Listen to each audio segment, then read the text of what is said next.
In our session today, welcome everybody. This is going to be precisely how to improve bonds. And we will talk about different aspects, okay? Today, in this half an hour, I will give you two authors. I will share with you two different practical tools. And I will also share two theories of learning, all right?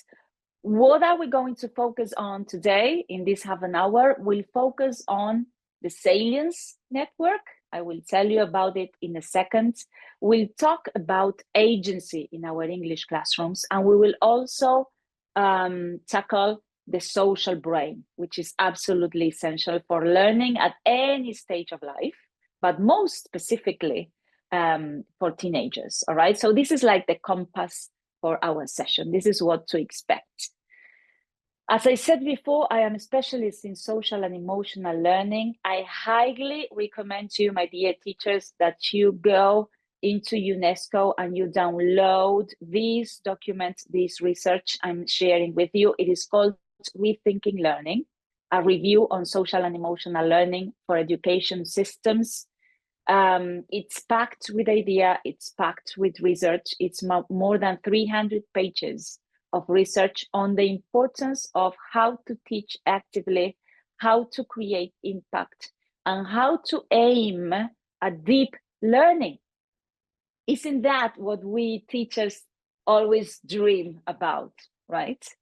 But at these times, we need to be creative in helping our young people facing the challenges of a changing, rapidly changing world. That is where emotional skills, social capacities can be our best assets to go through those challenges in this changing world. So the idea and the ideas and let's say the core of what I will be sharing with you today is that as teachers of English, we have the huge opportunity to help our students develop their human skills while they are learning English. This is something that I have developed at my own consultancy, educational consultancy company. We created our own methods, which is called Inspired Method. And it's about teaching English and teaching languages through the lenses of human skills, helping our students hone and improve their capacities in English, because this is our passion, this is who we are, but also helping them become better humans, better friends, better citizens, and people who are ready to navigate this difficult world. So it's going to be about navigating emotions, practicing mindful engagement, exhibiting pro-social behavior for human flourishing. This pretty much encompasses what I want to share with you today. So welcome everybody once again. Very excited to be here. This again comes from this very short framework, and introduction comes from the famous already Sustainable Development Goals, where number 4 is about quality education. If we really want to think about integrating the whole self into what we teach, is not only about teaching language skills, it's also about helping people use the language to communicate who they are. It's about teaching our teenagers English as a way to improve their own narratives in life. So this is precisely what I'm so excited to share with you today. It's kind of my own journey through teaching, through learning, so I hope you enjoy it. Let's get to it. First author, first theory for learning that might be extremely helpful. Mary Imodino Young is one of my favorite authors. I will be meeting her for the very first time at a conference later this week in Boston, in the US. So I'm extremely excited about it. I'm very excited to share these ideas, her ideas with you, as a way of understanding what is necessary when we talk about motivation for the teenage brain. A huge challenge, right? And many of you have already mentioned the challenge of motivation, intrinsic motivation in the classroom. So let's talk about the salience network. Cognition and emotion in this seesaw that I am sharing with you are part of who we are. Cognition and emotion dance this dance of learning and teaching together so as to get the most possibilities for our students to enrich their lives, not only their English level. And let me share with you a very simple example of how the Salience Network works. Imagine every week I have to go to the supermarket, okay? And I have to buy 1 kilo of apples, which is enough for the whole week for my family. From the cognitive point of view, I know that I have to buy 1 kilo of apples because that will last for a whole week until I go again to the supermarket. From the emotional point of view, I am choosing apples because I know it's a healthy, nutritional choice for my family. My girls hate to eat vegetables and fruit, probably like most of yours, right? But it's healthy for them and it's necessary. So my emotion is telling me this is good for my family, all right? But when I go to the supermarket, I specifically and very intentionally buy organic apples. Not traditional apples, organic apples. Why? Because I believe in the power of taking care of our planet, because I like to think that I am encouraging maybe smaller farmers and smaller farmer productions. And this is a choice of my Salience network in the brain. What is a Salience network? What is telling me is what is salient, that is, what is meaningful for me. I choose organic apples, not traditional apples at the supermarket, because it's meaningful for me, because there is a decision, an intentional decision. Why? Because I simply care about the environment, I care about organic productions, and I care about giving my family my best options in terms of food. So the Salience network is what establishes in our brain what we care for.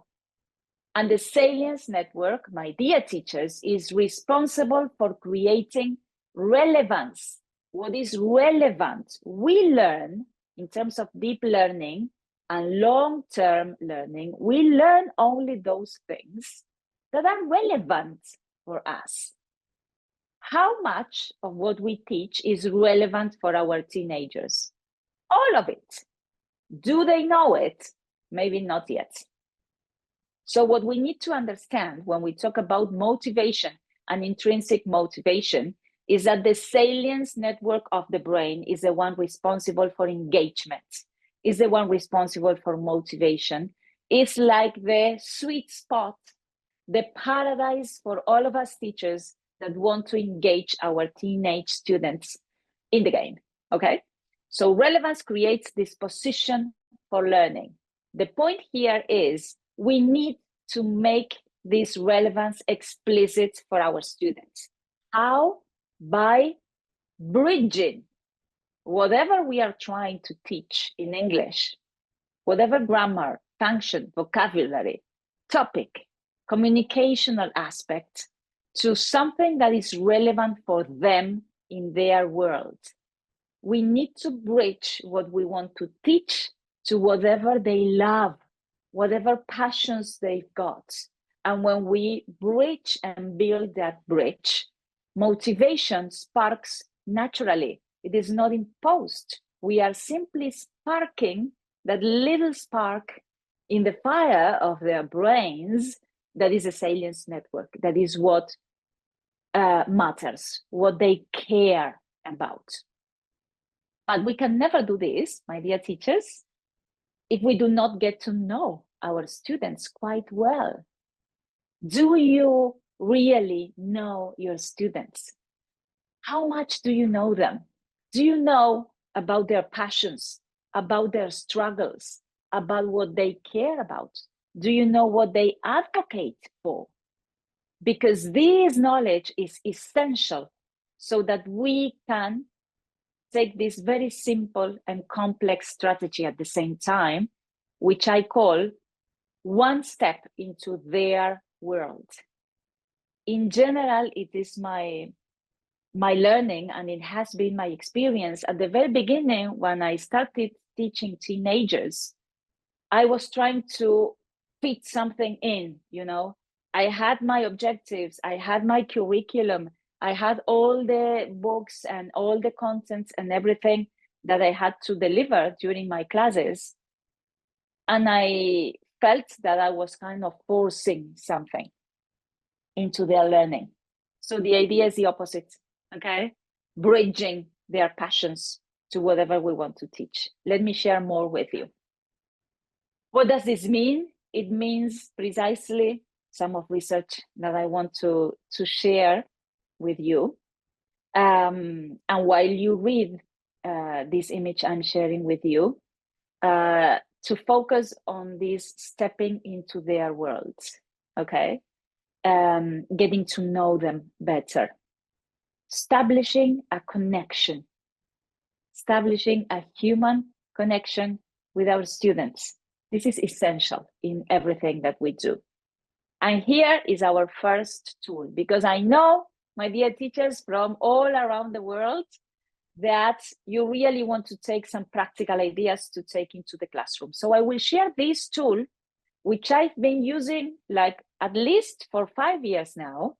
I have crafted it, and it has evolved from my preliminary sketches when I first started using it some years ago into this. This is something that I use with my teenage students, and they love it. This is a goal board.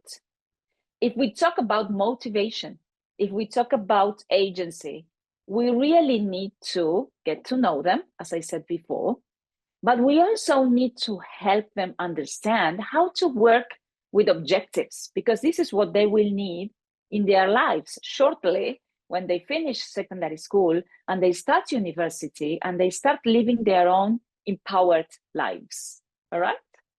So for some of them, Rosario is saying that sometimes our students, of course, are very shy and they don't want to answer. This is something that you can do. And I think it has worked very well with my shy students as well, because you do it not speaking out loud, sharing with the rest of the class, which is something embarrassing sometimes for many of our students, and they don't feel emotionally secure to share with all of us, but individual work.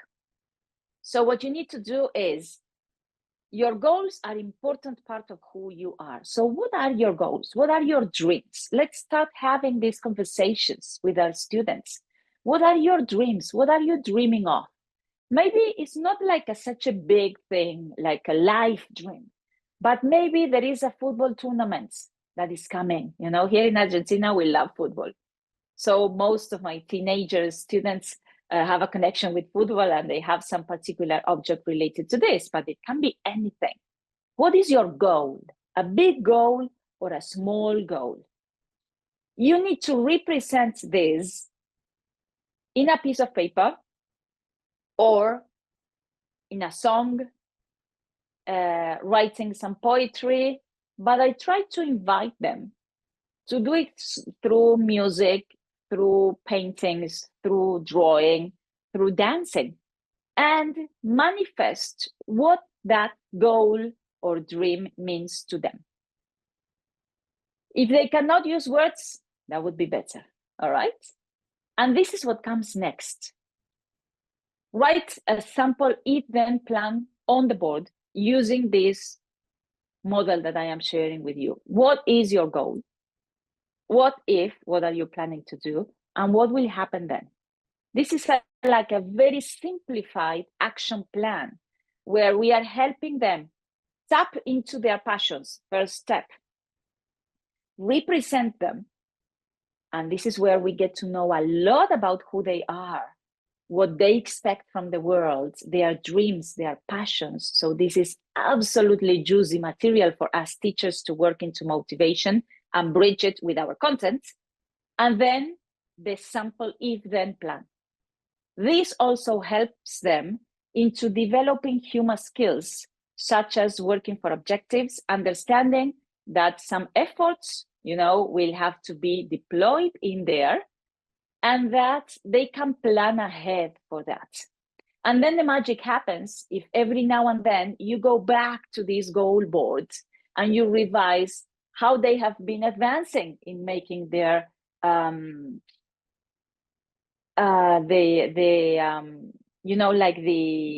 their dreams come true, like the action plan. All right. So agency is the power that we all got to change our reality, to change what happens around us. If we really want to change education, we really need to understand that our students are agents in their own learning. And this is a huge challenge, right? In terms of motivation and in terms of engagement. Agency is about all these aspects. It's about motivation, but it's also about deep learning. It's about understanding that our students are at the center of what we do and everything that happens in the classroom. We are no longer at the center because we have become even far more important. We are facilitators of learning. Through the incorporation of AI, it is my belief, this is my personal stand on it, that we teachers will have the opportunity to stop doing things that are very automatic and move and focus our energy and our attention into helping them flourish, into helping them with human skills while we teach them English, which is also a very, very much life skill needed for these days. A short video.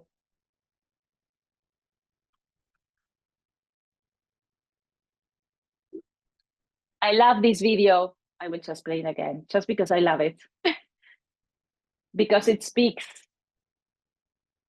about the power of understanding our own goals, of giving ourselves that push that sometimes we need in life.